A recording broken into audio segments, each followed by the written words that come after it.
ከሁሉ በኋላ ውራ እንደ ጭንጋፍ ምን ማለት መሰለ ቀኑን ሞልቶ እንዳልተወለደ ልጅ እንደ ሙሉ ሰው ለማልቆጠር ብዙ ሰው እንደ አካለ ጎዶሎ እንደ ዲሰብል ማይ ለኔ መጨረሻ ነው ይገባኛል። ይሄ ብራ ኢየሱስ የታይ መጨረሻ እንደነሱም የምቆጠር ደና ሰው አይደለም። ግዴላችሁም በሰው ወረፋ ውራ ለሆናችሁ ሰው እግዚአብሔር በዚህ አሰራር ያስቀድማችኋል።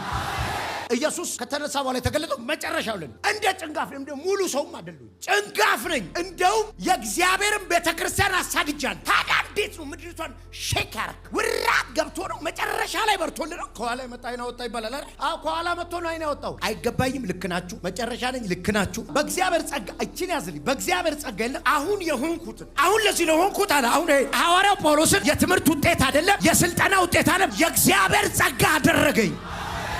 ለኔ የተሰጠ ጸጋ ከንቱ አይደለም ማለት ጸጋ ማለት ምንድነው? ጸጋ ማለት ያንተ ምንም አስተዋጽኦ የሌለ ጸጋ ማለት ፌቨር ነው። ሞገስ ምን እንደሆነ አታውቀው። ሞገስ ያለበት ሰው ምኑ እንደሚወደድ አይገባ ግራ አይገባ። አይኖ ነው ስትል አይደለም አፍጥ አይደለም እና ሰው እንደ የሆነ ነገሩ አይላል የሆነ ሊነገር የማይችል ነው ሊወራ የማይችል ጸጋ ሞገስ የእግዚአብሔር አንፌርነስ ነው። ፌር ነው።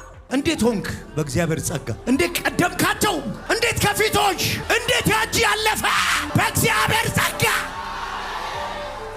ለዚህ ነው ጳውሎስ ኤፌሶን የጸጋው ክብር ይመሰገን ዘንድ ማንም አይመሰገንም። በኔ ፊት መሆን፣ በኔ ሰክሰስ፣ በኔ ድል፣ በኔ ማግኘት፣ በኔ ማፍራት፣ በኔ መከናወን፣ በኔ መወደድ፣ በኔ መፈለጥ ጸጋም ይባላል የሚከበር የሚመሰገን ከሁሉ ኋላ ለኔ ተገለጠ። ከዛ ለኔ የተሰጠ ጸጋ ከንቱ አይደለም ከሁሉ በላይ ግን በኔ ሰራል። ይኸውላችሁ የገባችሁበት ዓለም የጡንችስቶች አይደለም ልፍስፍሶች የሚያሸንፉበት። አንድ ቀን ጳውሎስ እንደዚህ ያለ ገላትያ ላይ ጸጋውን አልጥልም ማለት ወይም እንደ ተራ ነገር አልቆጥረውም። አም ነቲንግ ከዚህ ጸጋ ውጭ። ይሄ መቼም ለላይፋችሁ መርህ አድርጉት። በእግዚአብሔር ጸጋ የሆንኩ እንዴት ከፊት ሆንክ? በእግዚአብሔር ጸጋ።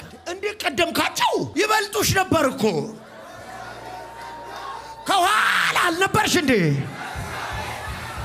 ተጥለ ወድቃ አልነበር? እንዴት እዚህ መጣ?